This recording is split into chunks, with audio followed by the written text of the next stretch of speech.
মুখ্যমন্ত্ৰী হিমন্ত বিশ্ব শৰ্মাৰ ফেচবুক পেজৰ পৰা গালিগালাজ প্ৰিয় নৱীক গালিগালাজ দিয়াৰ পিছতো জাঙুৰ খাই দিছে সংখ্যালঘু দল সংগঠন। মুখ্যমন্ত্ৰী হিমন্ত বিশ্ব শৰ্মাৰ ফটো সংলগ্ন থকা ফেচবুক পেজৰ পৰা গালিগালাজ দিয়াৰ পিছতে থানাত দাখিল কৰে এজাহাৰ। মুখ্যমন্ত্ৰীৰ ফটো সংলগ্ন থকা ফেচবুক পেজৰ পৰা অশ্লীল শব্দৰে গালিগালাজ দিয়ে প্ৰিয় নবী হজৰত মহম্মদক। হিমন্ত বিশ্ব শৰ্মা চাপ্টাৰ্ছ নামৰ ফেচবুক পেজৰ পৰা অশ্লীল শব্দৰে গালি দিয়ে প্ৰিয় নবী হজৰত মহম্মদক। তাৰ পিছতে জাঙুৰ খাই দিছে খুজাই জিলা আমচু। হিমন্ত বিশ্ব শৰ্মা ছাপৰ্টাৰ্ছ নামৰ ফেচবুক পেজটো আমচুৰ দৃষ্টিগোচৰ হোৱাৰ পিছতে দবকা থানাত দাখিল কৰিছে এজাহাৰ। আৰু ঘটনাৰ সংক্ৰান্তত উচিত তদন্তৰ দাবী জনাইছে আমচুৱে। ঘটনাৰ লগত জড়িত থকা দোষীক চিনাক্ত কৰি কঠোৰ শাস্তি দিবলৈ দাবী জনাইছে। দবকাৰ পৰা লুৎফুৰ ৰহমানৰ ৰিপৰ্টাৰ লাইভ অসম।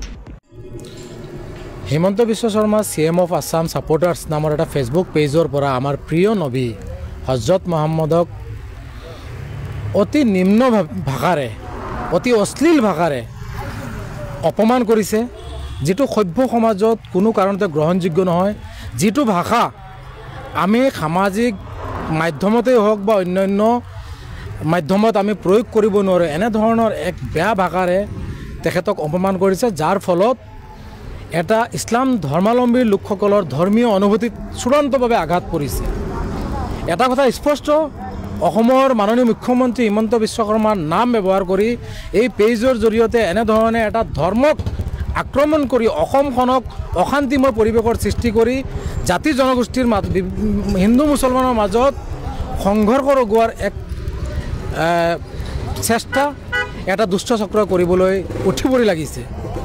আৰু তাতকৈ তাৎপৰ্যপূৰ্ণ বিষয়টো হৈছে মুখ্যমন্ত্ৰী হিমন্ত বিশ্ব শৰ্মাৰ বিগত দিনত ইছলাম ধৰ্মাৱলম্বী লোকসকলক মিয়া শব্দৰে বিভিন্ন ধৰণে অপমান কৰা পৰিলক্ষিত হয়, যাৰ পৰিপ্ৰেক্ষিতত হয়তো এটা দুষ্ট চক্ৰ এনেধৰণৰ এক কাৰ্যকলাপ সংঘটিত কৰিবলৈ পালে, যিটো অত্যন্ত বেয়া কাৰ্যকলাপ।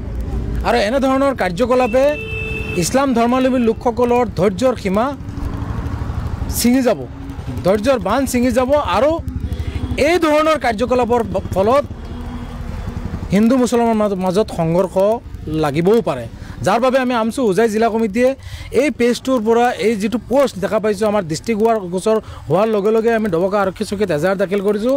আমি স্পষ্টভাৱে দাবী জনাব বিচাৰিছোঁ, আৰক্ষীয়ে অতি কম সময়ৰ ভিতৰতে ক্ষীপ্ৰতাৰে তদন্ত কৰি এই কাৰ্যৰ লগত জড়িত থকা দুষ্কৃতিকাৰী অপৰাধীবোৰক গ্ৰেপ্তাৰ কৰিব লাগে, কঠোৰ শাস্তি দিব লাগে। এই সমগ্ৰ বিষয়ৰ ওপৰত মুখ্যমন্ত্ৰী হিমন্ত বিশ্ব শৰ্মাই লক্ষ্য ৰাখি তেখেতৰ নাম ব্যৱহাৰ কৰি এনেধৰণৰ কাৰ্যকলাপ যিসকলেই কৰিছে তেওঁলোকৰ বিৰুদ্ধে কঠোৰ পদক্ষেপ ল'বলৈ আমি দাবী জনাইছোঁ। অন্যথা আমি ভাবিবলৈ বাধ্য হ'ম যে তেখেতৰ নাম ব্যৱহাৰ কৰি যিসকল দুষ্ট চক্ৰই এই কাৰ্যকলাপ কৰিছে, এই কাৰ্যকলাপত হয়তো তেখেতৰ পৰোক্ষভাৱে হয়তো সমৰ্থন থাকিব পাৰে।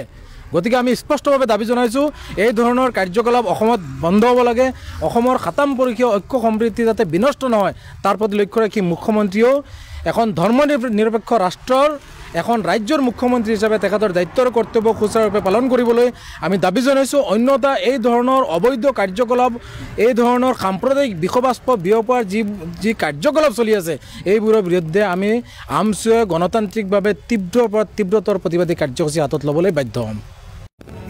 ৰিপৰ্টাৰ লাইভ অসম নিৰ্ভীক।